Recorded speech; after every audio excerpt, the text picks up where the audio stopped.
Bismillahirrahmanirrahim. Güzel maqtaşları bütün alemlerinin ferverdigarı Allah Teala'ga durut ve selamlar, peygamberlerinin sırdarı Muhammed Aleyhisselam'a bolsun. Esselamu aleyküm ve rahmetullahi ve berekatuhu. Hürmetli qarindoshlar, Din ve Hayat namlı programımızga dikkat itibarınlarını berginlerini kızgın karşı alımız. Programımızın bugünkü bölümünde ısrapçılık ve onun şahıs ve cemiyetlerge bolgan ziyanlar üstü toxtalımız. Men qarindoshlar Abul Qasim Ahmedi boluman. Programımızın bugünkü ez mehmini Ustaz Siray Najim boludu. Siray Najim bu ısrap hakikaten cemiyette kan taqılayotgan kesellerning biri. Yani biz bu kesellerni xalqimizga keng şerilep geçip berishga o'tishdan burun sizlar şu ısrapningki lug'at ma'nilarini gapirishdan boshlagan bo'lsak, qani marhamat. Yaxshi bo'ladi. Bismillahirrahmanirrahim. Elhamdülillahi rabbil alamin. Vessalatu vesselamu ala eşrefil enbiya vel murselin. Amma ba'd. Endi israf ustida to'xtaladigan bo'lsak, israfxo'rlik, israfchilik degan bu hukm arab tilidagi har qanday bir ishni chekidan oshirib o'tish, haddidan oshirib o'tish degan ma'noni bildirar ekan. Bu israf bu umuman har qanday bir insonning tushanchisida bir oddiy bir tushuncha bilan ma'lumliq bir masala. Islom dini buni nihoyat ko'p o'rinlarda israfning yomonligi, israfning oqibatining yomonligi bu haqda ko'p to'xtalgan. Qur'oni Karimda bir qancha oyatlarda kelgan, masalan sura Arafda eng muhim mashhur oyat bor. Kulu vashrabu va la tusrifu innahu la yuhibbul musrifin degan. Buning ma'nosi sizlar yangla ichinglar, israf qilmanglar. Allah, yani Allah Subhanahu taala israf qiluvchilarni yaxshi ko'rmaydi. Demak biz bu mayli yemek içmek, kiyim kechak va har sohada yeyli ichaylik, yeyli hamma Allohning ne'matlaridan foydalanaylik, lekin hammasini o'z hududi, chek-chegarasi ichida israf qilmaylik. Agar israf qiladigan bo'lsak, biz Allohning muhabbatidan mahrum qolgan bo'lamiz. Yani har qanday bir inson, bir mu'min uchun Allohning muhabbatidan mahrum qilishdan xatarlik ish yo'q endi.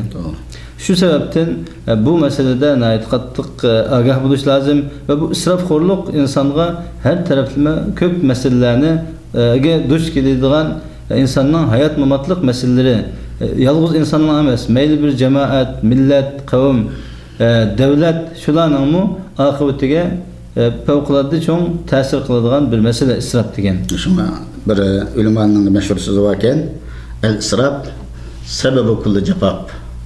Bu israfchilik bütün şu qurg'oqchilikning yo'qilishining sababi, shaxsning vayron bo'lishi, cemiyetning vayron bo'lishi, davlatlarning vayron bo'lishi shu israfchiliklik, buzuqlikdan boshlanadi ekan.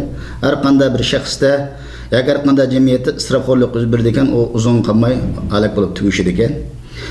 Yana bu asosan mu'minlar biz kafirlarning sifatlaridan yiroq bo'lishga buyurildik. Asli shu israf kafirlarning sifatidan ekanda, Alloh taolo Qur'oni Karim bir qancha oyatlarda bu kafirlarning sifatiga ishorat qilib, bir oyat karimda estağfirullah ve inne fir'auna la'alim fil ard ve innehu laminal musrifin. Bu Fir'aun zaminda cho'ngchilik qilib yashaydigan adam bu. Bu ham israfxo'rlardan degan so'z orqali bu asli israfxo'rlikning yana bir qancha oyatlar bor. Bu israfxo'rlikning asli kafirlarninki sifati mu'minga loyiq emas deganligiga ishorat qilgan ekan. Shu sura Nahl'dami? Sura Nahl'ning 112-oyatida mashhur oyat ekan. Alloh Subhanahu taolo shu misol keltirib, ba'zi shunday bir qariya deydi, qariya degan yeza. Bu yezidan hatta bir davlatni yezi deyish mumkin, bir shaharni yezi deyish mumkin. Shu bir shahar ahli nihoyat xotirjam yashagan, uning rizqi hamma tarafdan kelib turgan, lekin Allohning ne'matlariga kafir bo'lib, bu ne'matlarni israfxo'rlik bilan buzg'unchilik qilgan va ne'matga shukron ne'mat qilmay, kufron ne'mat qilganligi uchun Alloh ularga shunday acharchilik, qo'rqincha va qilgan amallariga loyiq ularga shunday shu dunyoning azobini tetgan deydi. Yani demek bu israfchilik intayin xatarlik masala. Har qanday bir millatda israfchilik umumlashadigan, bu millatning zavolligining dalili endi bu. Bu shunday millat zavolliq yuzlanmay mumkin emas. To'g'ri, Alloh subhanahu va taolo insonlarga fursatlarni beradi, ne'matlarni beradi. Shu sababdan Allah Qur'oni Karimda yeni bir oyatda shunda biz sizlarni shunday mol bilan, jon bilan, bola chaqa bilan sinaymiz deydi. Shu sinov hammasi shunday insonlarni mol dunyo bilan sinaydi ekan, ba'zilarini bola chaqa bilan sinaydi ekan. Şu asasda bu hammasi Allah'ın insanlara bergen nimetleri, pul dünyası, selametliki hammasi bu nimet. Şu nimetni öz joyida ishlatmasdan, haddidan aşırı ötüp, onu israfxo'rlik qiladigan bo'lsa, har qanday mushu ishlarga israfxo'rlik uchib qolgan millatning oqibati xatarlik. Allah Teala Sure Taha'nın 127. ayetinde ve kezalike nezzi men esraf ve lem yu'min bi ayati rabbih. Allah Teala yuqorida bir qancha qavmlarni halaq qilgan oyatni zikr qilib bo'lgandan keyin shuningdek biz isrof qilgan odamga shunday jazosini beramiz, jazolaymiz. Rabbining oyatlariga iymon etmagan, isrofxo'r bo'lgan odamlarni biz jazolaymiz deb Allohning va'dasi bor ekan. Bu haqiqatan qo'rqinchli ishlik isrofdanki oqibati. Endi bu shu oyatda endi boshdagi o'qilgan oyatda Firavunning israfxo'rlik qilganligi va mushularninki Allohning oyatlariga iymon keltirmagan isrof qilganlikning ma'nosi, demak har qanday bir yerda isrof kelimasi keladi ekan, shu isrof qiluvchilar Allohning birlik borligiga iymon keltirmaganligi, kafir bo'lganligini yondashtirib kelgan. Demak bu isrofxo'rlik siz bosh degandek bu Allohga iymon keltirmagan kafirlarning, dinsizlarning va zalim fasiqlarning qiladigan ishi. Bu haqiqiy mu'minning qiladigan ishi emas isrof demakchi. Doğanda bu isrofninki turlari bir ustida to'xtalgan bo'lsa, hozir isrof, ba'zan isrof desalar, to'g'ri, isrof yemek ichmakda qilgan isrof ko'zimizga ko'rindi. Albatta bu xatarlik bir narsanda. Bugungi kunda bu to'y-to'ylarda, har qanday bir ziyofat so'rilarda bo'layotgan isrof odamni ichindirdi. Ba'zi qarindoshlarimiz isrof kelimasi chiqsa-lakinde, mush yemek ichmaklar qartib olgan. Yani bu israfninki en başına ilmalen kılıp bu insanın özünün şahsiyeti de.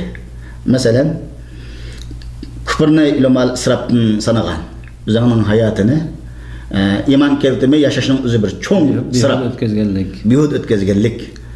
Kainata kadar fikri yürgüzmeslik. Nur kılgan ziyaliline İslam dini hakkında, Allah'ın barlık hakkında soru sorsa, ben bu vakit oynayıp köymeptim. Demek senin bu vaktin israf kıgallık. Vaqt en mühim narsa bizni kim yarattı dünya, kim keltirdi bu kainat nereden paydo oldu. Yani bu vaqt israfçılığı.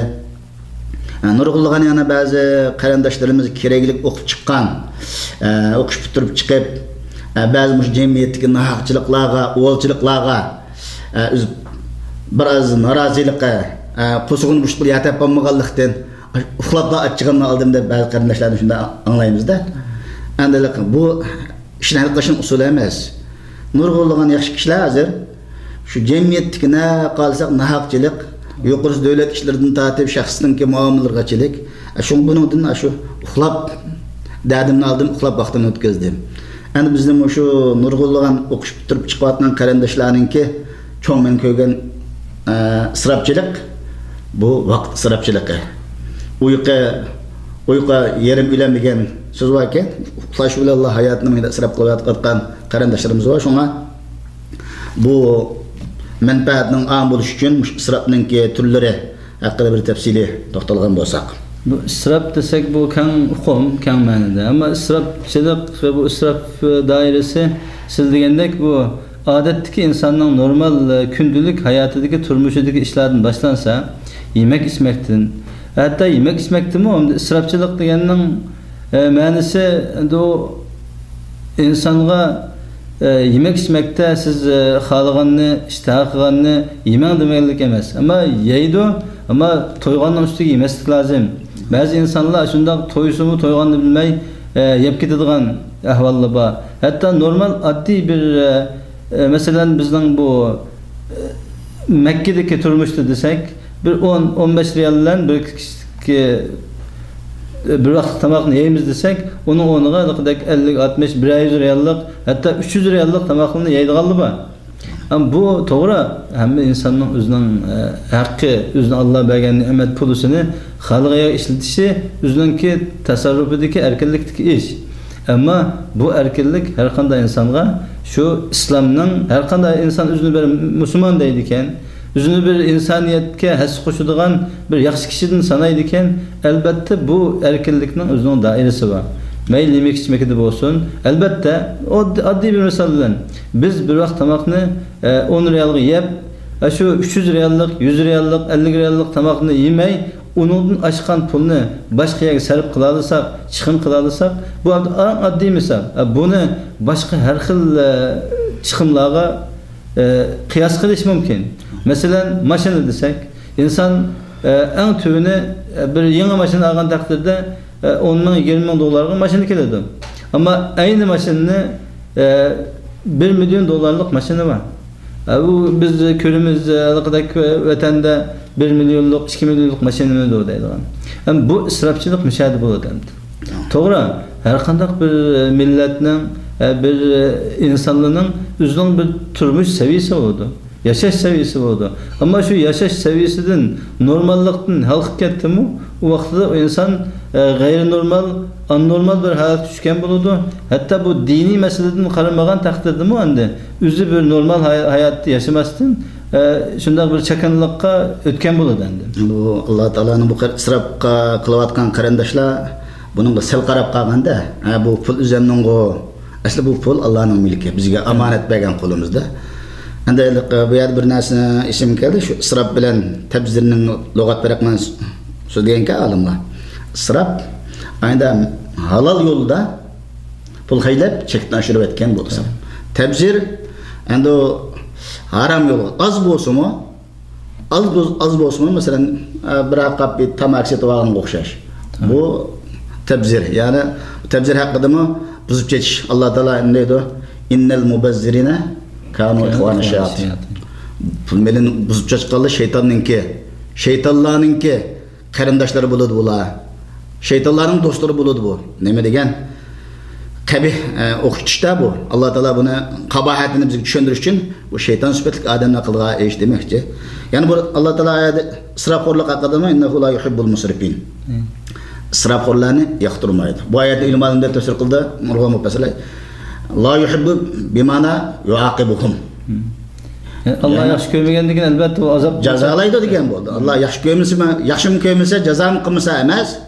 Onun ma'nosi Allah yaxshi ko'rmaydi degan emas. Alloh taolo uning jazosini, uni hisob oladi, oqibatda xatarlik degan mazmun chiqaradi. Shunga endi bu masalada biz his qilmaymiz. Hatto Payg'ambar alayhisolamning shunday sizlar iqib turgan o'stangdan su ishlatsanglar, taharat olsanglar, isrof qilmanglar degan endi.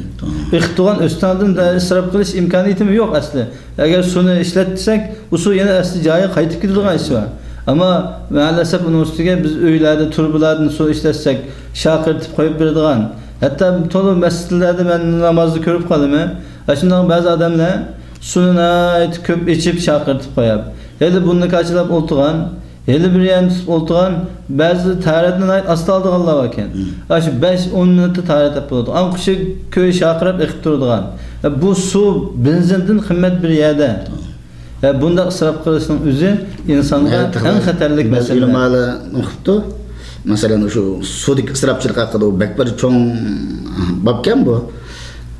O'ziniki masalan uy qochquchining tozaligi haqida emas, degan tarat ilish qo'ygandan qasonda u o'zining normaldan ortiqdan hammasi israf. Shuning bilan birga qochquchilarni yurishda mubolag'a qilib o'tish, hatta içimlik sularda, içishga yaraydigan sularda mashin yuvish, shuni orqali hammasi isrofxo'rlik bo'ladi. Isrofxo'rlik qatoriga tushadi demak, bu Alloh taolo yaxshi ko'rmaydigan, ya'ni Alloh azoblaydigan, jazosidan beradigan pinlan qatoriga chirib qoldi degan gap. Bu mesela bayatın sonunda israfның türleridir. Ben bunu ait köp. Bu hem de normal gündelik turmuşumuzdaki yemek içmek, su hem de bu en köp biz duş keladigan mesele. Bunun biz şu suda yemek içmekte israf qilmay özümüzni köndüre alsak, başka yoqqa o'tkazadi endi. Eğer onu qilmasak başka ishlarga gap ketmaydi. Ama bu israfchilik en xatarlik bo'layotgan mesele.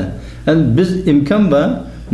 Biz öz milletimizdeki illetlerini hal qilishga tirishimiz lazım. Yani ba'zanlar Araplar onu qiladigan, Araplar shunda oliy mashina haydaydigan, Araplar oliy uyda o'tiradigan, buzib chachadigan, ya oshxona kirsa, yemekni shu azroq yeb qo'yib qolgan tashlaydigan deydi.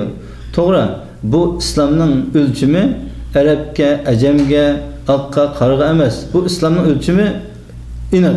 Bu kim bununla qaramasa, kim bu İslamның ölçem boyunca mangmasa, şu üzü javobgar boladı Allah'ın aldıda. Şunun için hiçbir kişinin insanın günahını yeni birisi kötəmeydi, birisi bilen birisinin mesuliyeti olmaydı. Şu sebepten hatta bu israfçılıkta hazır. Biz bilip bazı şu ayallarının kiyim-kecheklerini tatip, hatta bir şu hicab kılmen, satır kılmen, Allah'ın hükmünü ada kılmen diyen insanlar, şunda 3000 riyallık, 2000 riyallık, 1000 riyallık abayı kiygen, 300-400 riyallık yağlık çekken, bu hakikaten insandaki imanın acizliği ya ki olmasa bu riyakarlıktan direkt bildiğin iş. Hani riyakarlık desek bu hazır bir israf üstü sözdavatımız. Ama bu israf insanı hem işe, zulümga, fasıklıkka, riyakarlıkka ve şuna okşayan nait köp günahları söylep keledendi. Şu sebepten hatta kiyim-kecheklerdi bu insanlar özünün bir normal bir kiyimlerini giyiş. Kiyim desek bu kiyimde iki türlük mesele vardı. Birincisi evretini yögeş, ikincisi pakız buluş. Yani bu iki türlük şart her kandak kiyim-kechekte tepilse bu insan normal kiyim kiygen buludu. Ama onun sırtıga o tazılıkka dikkat kılmasın, evretine satır kılışka dikkat kılmasın, o kıymet bahalık kiyimlerini kiygenin hiç ehemmiyeti yok. Ya da o biz abayı üstün sürdük. Ellerinin mu? Şundak $1000, $2000 ayak giydiğen, bir kaç $1000 çapan giydiğen insanlar mevcut. Hatta benim göz aldığımda boğan iş. Birisi yanıma kepti, ben saatini aldım bu saat bahas düşürgen saatken de. Bugün ne saatken? Bize radyo saatken. Neçe bir gün düşürüptü. Aslı 9300 liralık saatken bunu 7300 liralık düşürgenmiş. 2000 liraya düşürüp 7000 liralık saatini aldım dep geldi. An bunu körepe qandap qo'ldan ilishqa temsilgendan keyin bo'ldi bu saatni qilgan aman. Ben hayatımda salamaydigan saatni ko'rganning foydasi. Desem bu biraz hayranlıkta kaldı. Dedim bu saat. Hatta benim kulağımda saat mi yok aslında. Ben telefonda saat çıkandan keyin hazır saatin bir hacet olduk. Saat mi yok. Ama $2000 bir saatni alib saldık o. Ama $2000'ni biz yaxshi yerga ishlatadigan bo'lsak, fakir miskinlarga beradigan bo'lsak, mushundaq ma'rif ishlatadigan bo'lsak, talib bolalarga, hatta boshqa har qanday bir yaxshilik ishlatadigan bo'lsak, $2000 uchun nihoyat ko'p yaxshiliklarni qilib bo'ladi. Ama maalesef bizden hissiyatimizde, bizden kalbimizde men $2000 saatini sebep qanchalik foydalimi, bunun pulusuga men bunu yaxshi yerga ishlatay. Hiç olmazsa bir sadık-ı cari olsun qilib qo'yay, mening ahiretimga fayda bo'la deb o'ylash shu bir his qilgan bo'lsak, musulmonlarning ahvolimiz bu darajada bo'lmaydi. Endi hozir shu iqtisodning yaxshilanishiga ergishib, vatanimizda bo'layotgan yomon ishlarning biri sizlar yuqorida o'tganidek, shu kiyim-kechak masalasida. O'sha ancha-muncha qo'liga iqtisod chegan birodarlarimiz chekdan oshirib borayotgan xabarlarni anglayotimiz, ko'ryapmiz. Yana biri shu o'ltirish, choy deydigan narsalar bor ekan, ayolning qatoridami, erning qator ichidami bor ekan bu. Endi to'g'ri, mehmonning hurmatini qilish haqiqatan isil axloq. Ammo bu bir mehmondoshlikqa choy deb uningga 4-5 qozonni isib olgan, nurg'ulg'an isroflar bo'layotgan u yerda aşxalık cisim bir mehman qilish uchun necha 10 ming ko'ylik tamoqni burib, o inson degandan ki kichikna misi qo'siq to'ydi, qolganini hammani tashlab chiqib borayotgan odamni bu ahvolda cho'chitdi. Millatimizdagi bu illatlar saqaymay turib, biz o Allah'ın g'azabidan, xorliqdan qutulamiz deb ig'zish qilinmaydi. Endi bu meselede hatta biz haqiqiy mu'min Müslümanlık davası kaldığan bolsak, bu işlerde nihayet dikkat kılışımız lazım.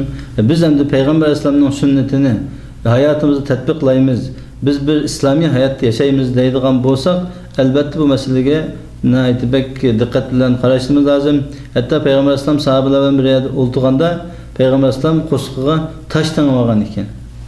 Taşını tanımagan iken bir sahabe gelip bu nime gap? Yani bu şunda taş tanış sünnet okşaydı. Bu nime sebep bo'lganda, bu nime uchun Peygamber Aleyhisselam qo'sqiga tashdan oladi desa, bu ochliqdan, yigili yo'q bo'lganlikdan tanib oldi degan. Asli Peygamber İslam'a ilgili yok, işkili yok emas. Eğer o hakiki xalqan bolsa, Allah onunğa bütün nimetlerini bergen buladı, bütün rızıklar kelgen buladı. Lekin bu hayatta insan şunda en addi hayat turmuşuna ötküzüdüğünga Müslümanların ihtiyacını birinci orunda üzerinin şahsi hayatın şahsi ihtiyacını ikinci, üçüncü orunda koyalığında en hakiki mümin buluş için insanlara bu Peygamber Aleyhisselam'ın hayatı bir örnek. Peygamber Aleyhisselam'ın bir hadisi yana kulu ve tesaddaku ve elbesu fi gayri israfin ve la mehile. Yanla sadak ihsan kılınla. İnsan yegenden ken bizning yani yemeydigan, yeyishga qurb etmaydigan atrofdagi odamlarni esimizga kelishimiz kerak yavatqa vaqtida. Peygamber Aleyhisselam'ın hikmetlik vesiyeti o'zingni yanla ichinglar ihson qilinglar, yani sadaqat qilinglar. Kiyininglar. Qanday kiyinsangiz kiyininglar. Buningda ikki narsani bo'lmaslik shart etgan. Isrof bo'lmasin, kibr bo'lmasin.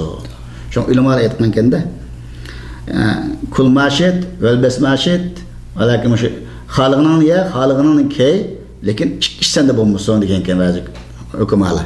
Ya'ni uning ikkisining biri isrof yuqori deb o'tganda, yani hojatni ortiq. O'zimizningki kiyim kiyishdan maqsad pokizlik, avratimizni yo'gash, chiroyli bir kiyimni kiysak, o necha ming qimmatidagi binasini kiyishning hech bir hojati yo'q. Pokiz kiysa, inson o'zining qalbi go'zal bo'lsa, kiygan narsini pokiz kiyib qilsa, boshunda insonga yarashadi. Yani biri kibr bo'lmasa deydi. Şu anaqadek halal yaşta israf qilmaslikda birinchidan o israf qilmaslik, anaqadek kibr bo'lmaslik her qanday ish haddan eshib ketdimi, chekini açdimi bu masalada bir İslamning doirasidan, axloq doirasidan, insoniyat doirasidan chiqib ketgan bo'ladi.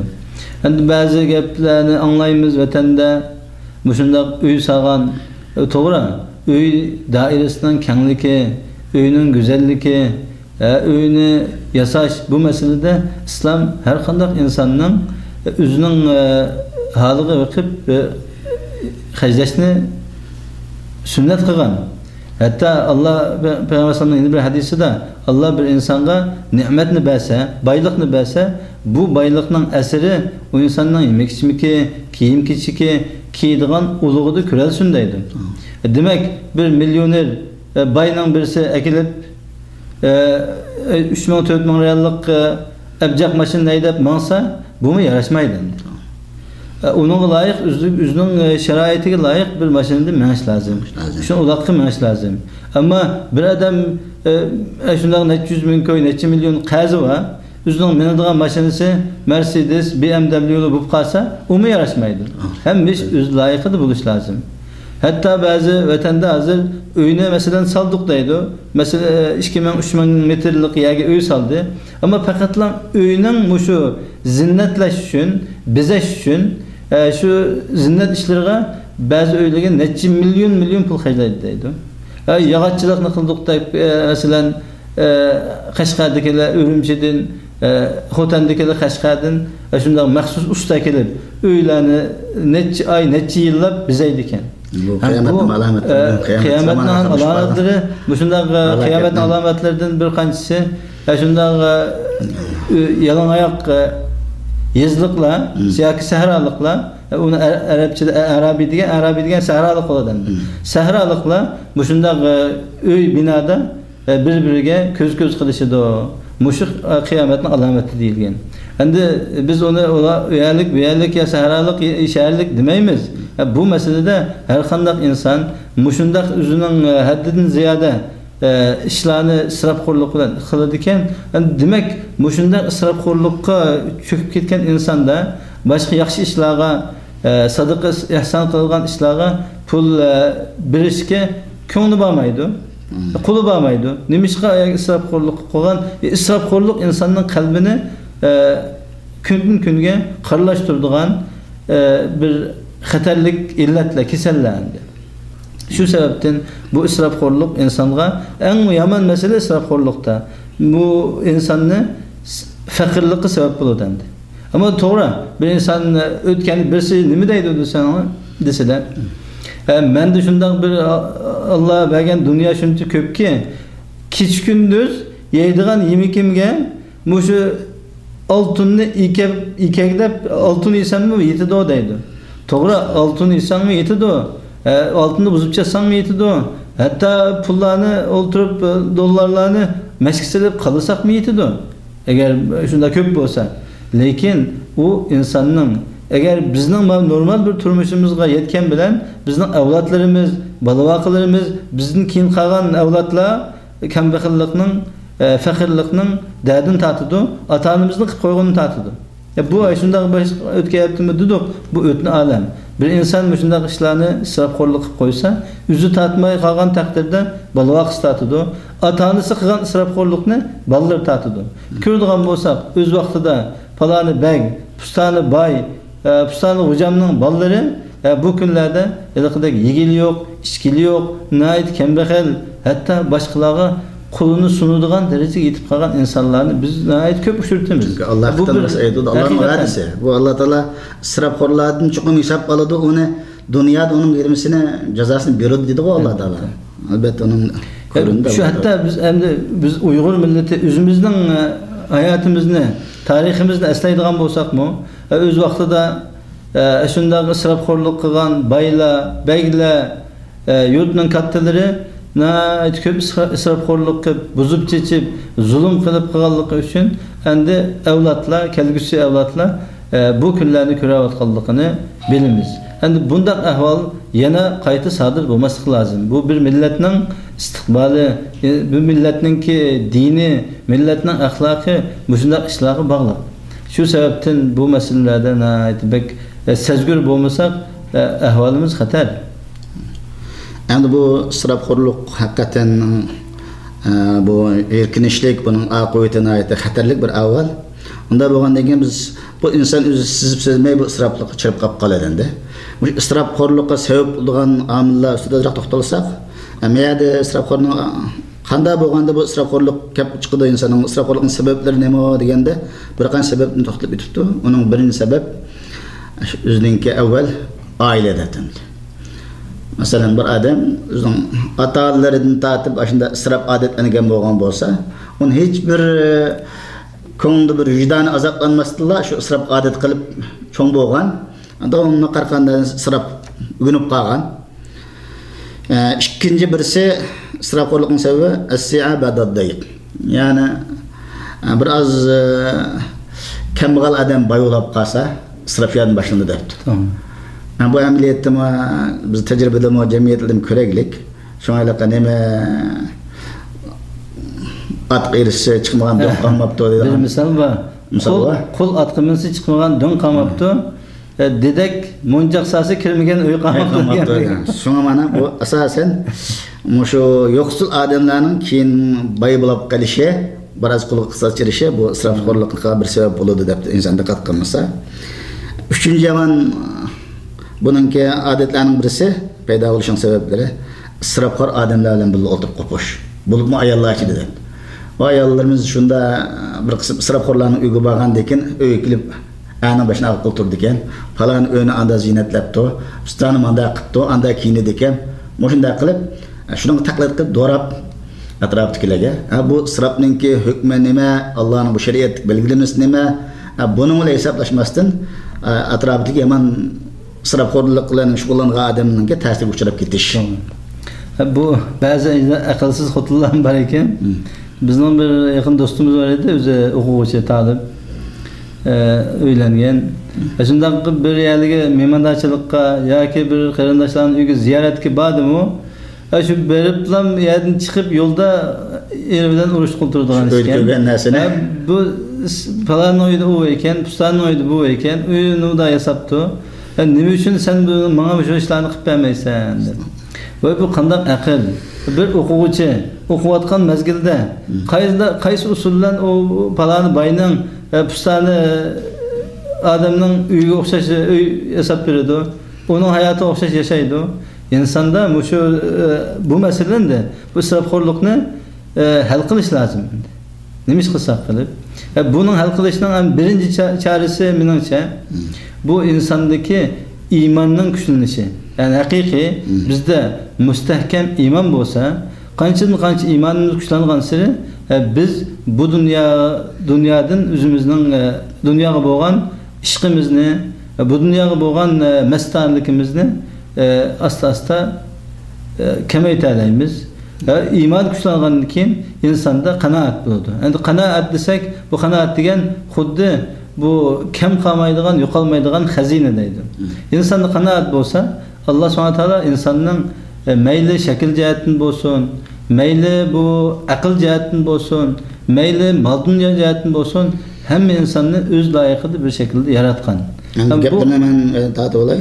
Avval bu nimaniki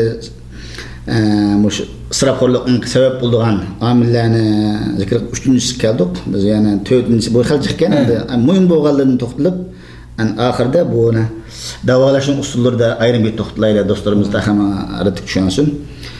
Endi 4-chi sabab shu oxiratni g'aflat yashash deydi.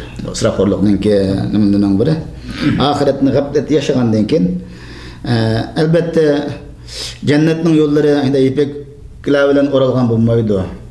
Bu jannatning yo'liga yetish uchun nurg'unlagan qiyinchiliklarga sabr qilish, buni tushungan vaqtida inson bu isrofxo'rlikdan yiroq bo'la oladi. Yani isrofxo'rlik sabab bo'lgan 4-chi omil oxiratdan g'aflat yashash. Endi bu qadar bilan bu nim bilan oxirlashtiraylik buning isrofning kelib chiqish sabablarini. Endi oxirida shu isrofxo'rlikni davolashninki vasilalar yo'llar ustida bir to'xtalgan bo'lsak. Endi shu isrofxo'rlikni hal qilishning bu bir kasal endi. Bu kasallikni davolash uchun boshda isrofning islomda o'rnini, buning ne kadar yomon illatligi va isrofxo'rlik endi eng ig'ir gunoh ma'siyatlarning birisi ekanligini bilgandan keyin o'zining istiqboliga, avlodlarning istiqboliga, umumiy bir ummatning, millatning istiqboliga ta'sir ko'rsatadigan ish bo'lg'achqa, ham buni albatta hal qilishning chorasini ko'rishimiz lozim. Boshda degandek bizda kuchli iymon bo'lsa, Allah bizga bergan ne'matga mayli oz bersin, mayli ko'p bersin, shu berilgan ne'matga, Allah bergan rizqqa qanoat qila olsak, eng muhim masala bu hal qilishda mushu insonda bir mas'uliyat tuyg'usi bo'lishi lozim. Yani Allah insonga mayli aqlni berdi, mayli ilmni berdi, mayli boylikni berdi, albatta bu Allah insonga bergan bu rizq, bu ne'mat, albatta buning mas'uliyati bor. Alim bo'lgan odam shu bilgan bilmini boshqaga yetkazish lozim. Agar yetkazmasa qiyomatda uning so'rig'i va hatto og'ziga o'tni yugansalni deydi alim ilmini yetkazmasa. Shuni o'xshashlam, shundoq bir boy o'zining boyligini Alloh yo'lda, yaxshi yo'lda xarjlayamasa, albatta uning mas'uliyati va shu sababdan haqiqiy turda mas'uliyatni his qila olsak, bu isrofxo'rlikni hal qilish bek oson. Yana bu biz musulmonlar atrofimizdagi qo'shnilarimiz, tuqqanlarimiz, bütün cemaatimiz ve Müslümanların ko'rayotgan kunlari ehtiyojini haqiqiy biz his qilsak ve bularni ko'rgan vaqtimizda albatta bu isrofxo'rlikni biz avtomatik holda to'xtab qolamiz. Chunki hozir dunyoning hamma yerida ocharchilik, urush va shunday tabiiy ofatlar, hatta shu masalan yaqinda Filippinda bir-birini chapqonlardan 10 ming odam ulaylik, necha milyon odam uysiz qoldi. Hatta bizning vatanda endi yaqinda qaysi kuni mushu Chechen nahiyasida yataveribdi. 6 bal yataverlik takriban 8-10 ming odam uysiz qoldi. Ayni vaqtida uysiz qolgan bilan birga qayg'urdi. Endi mushundaq bir tabiiy afat kelsa, masalan Chechen desek, bu Chechen bizning vatanimizning bir yaqin bir yurti bo'lsa-mu, şu Qashqardan, Urumchidan, Xotandan hamma yerdan darhol mushundaq pul egalari, baylar, hatto kambag'allar bo'lsa-mu, o'zining eng oz imkoniyatlari bilan bo'lsa-mu, shularni qutqizish uchun mayli pul, yemek-ichmak, kiyim-kechak, yotgan ko'pa, shunga o'xshagan qutqizish buyumlarini ularga apirib, ularning dardiga hamdam bo'lish lozim. Bu birinchidan ulardagi bir insoniyatning qanchalik yükseklikini ko'rsatadi. İkinciden bu İslam dini bununla teşebbüs qilgan ishlar. Shunga o'xshash haqiqiy bir mas'uliyat. Dunyodagi musulmonlar ahvolini biz haqiqiy his qila olsak, bu israfxo'rlik o'zligidan tugab ketadigan, hal bo'ladigan masala deb qarayman. Hürmetli qarindoshlar, bu qadar bilan bugungi programmamizni bu yerda oxirlashtiramiz. Ko'ngil diqqat e'tiboringizni berganingizga rahmat aytamiz. Qayta uchrashish umidi bilan hammanglarni Allohga topshirdim. Assalomu alaykum va rahmatullohi va barakatuh.